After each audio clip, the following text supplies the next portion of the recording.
மோசே பார்வோனின் அரண்மனையில் வளர்ந்த வீரன், தேவனோடு முகமுகமாய் பேசியவர், தேவனின் சிநேகிதன். 400 ஆண்டு கால அடிமைத்தன வாழ்க்கையில் இருந்த இஸ்ரவேலர்களை மீட்டு பரிசுத்த தேவனை ஆராதிக்க தேவனால் அனுப்பப்பட்ட சேனை தளபதி, தேவனுடைய பிரதான கட்டளைகளை தேவனிடமிருந்து காத்திருந்து பெற்றவர். மோசே மரிக்கிற போது 120 வயதாயிருந்தார். அவன் கண் இருளடையவும் இல்லை, அவன் பலன் குறையவும் இல்லை என்று வேதம் கூறுகிறது. பாலும் தேனும் ஓடுகிற தேசத்தை சுதந்திரிக்க 40 ஆண்டு கால பயணத்தில் பல முறுமுறுப்பு போராட்டங்கள் கடந்து அதில் பிரவேசிக்காமலே கர்த்தருடைய வார்த்தையின்படி மோசே மரித்தார். ஏன் மோசேவால் பிரவேசிக்க முடியவில்லை என்று ஆராய்ந்து பார்க்கும்போது என்னாகமம் 20ஆம் அதிகாரம் இப்படியாய் சொல்கிறது. இஸ்ரவேலர் தங்களோடு வனாந்திர யாத்திரையில் சீன் வனாந்திரம் வந்தடைந்த போது வனாந்திர வழியில் எத்தனையோ பேர் மரிச்சாங்க. நாங்களும் மாண்டு போயிருந்தால் நலமாயிருக்கும், நாங்களும் எங்கள் மிருகங்களும் இங்கு சாகும்படி இந்த வனாந்திரத்தில் கொண்டு வந்தது என்ன? குடிக்க தண்ணீர் கூட இல்லாத இந்த கெட்ட இடத்துல எங்களை கொண்டு வந்து விட்டது என்னன்னு முறுமுறுத்தாங்க.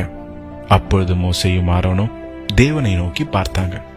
கர்த்தர் மோசேயை நோக்கி, நீ கோலை எடுத்துக்கொண்டு நீயும் உன் சகோதரனுமாகிய ஆரோனும் சபையாரை கூடி வரச் செய்து அவர்கள் கண்களுக்கு முன்னே கன்மலையை பார்த்து பேசுங்கள், அப்பொழுது அது தன்னிடத்தில் உள்ள தண்ணீரை கொடுக்கும் என்றார்.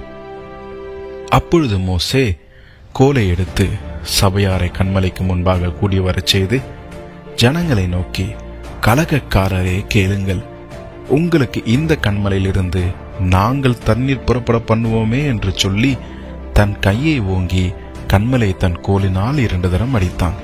உடனே தண்ணீர் ஏராளமாய் புறப்பட்டது. சபையார் எல்லோரும் குடித்தார்கள், அவர்கள் மிருகங்களும் குடித்தது. உடனே கர்த்தர் மோசேயையும் ஆரோனையும் நோக்கி, இஸ்ரவேல் புத்திரரின் கண்களுக்கு முன்பாக என்னை பரிசுத்தம் பண்ணும்படி நீங்கள் என்னை விசுவாசியாமற் போனபடியால் இந்த சபையாருக்கு நான் கொடுத்த தேசத்துக்குள் நீங்கள் அவர்களை கொண்டு போவதில்லை என்றார். ஏன் ஆண்டவர் இப்படி சொன்னார்னு யோசிக்கிறீங்களா? இதே போன்ற ஒரு சம்பவம் யாத்ராகமம் 17ஆம் அதிகாரத்தில் நாம் பார்க்கிறோம். அங்கு தேவன் மோசேவிடம் உன் கையில் கோலை எடுத்து அந்த கன்மலையை அடிக்கச் சொன்னார். அப்பொழுது அதிலிருந்து தண்ணீர் வந்தது.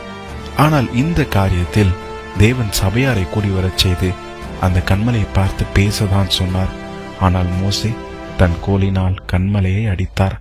அது மட்டும் இல்ல, சபையாரை பார்த்து இந்த கன்மலையிலிருந்து நாங்கள் தண்ணீர் புறப்பட பண்ணுவோமோ என்று சொல்லி தன் சுயமாய் தேவனுக்கு கீழ்ப்படியாமல் இதை செய்தார்.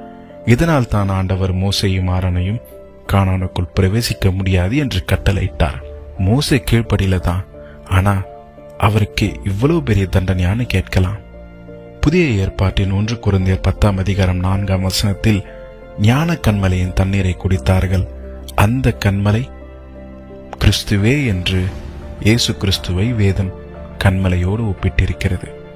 எபிரேயர் 7ஆம் அதிகாரம் 27ஆம் வசனம், அவர் பிரதான ஆசாரியர்களைப் போல முன்பு சொந்த பாவங்களுக்காகவும் பின்பு ஜனங்களுடைய பாவங்களுக்காகவும் நாடோறும் பலியிட வேண்டுவதில்லை, ஏனெனில் தம்மை தாமே பலியிட்டதினாலே இதை ஒரே தரம் செய்து முடித்தார்.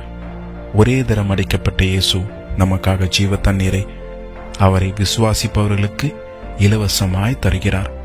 மோசே மீண்டும் கன்மலை அடித்ததால் அவர் கிறிஸ்துவை மீண்டும் சிலுவையில் அறைந்தார்.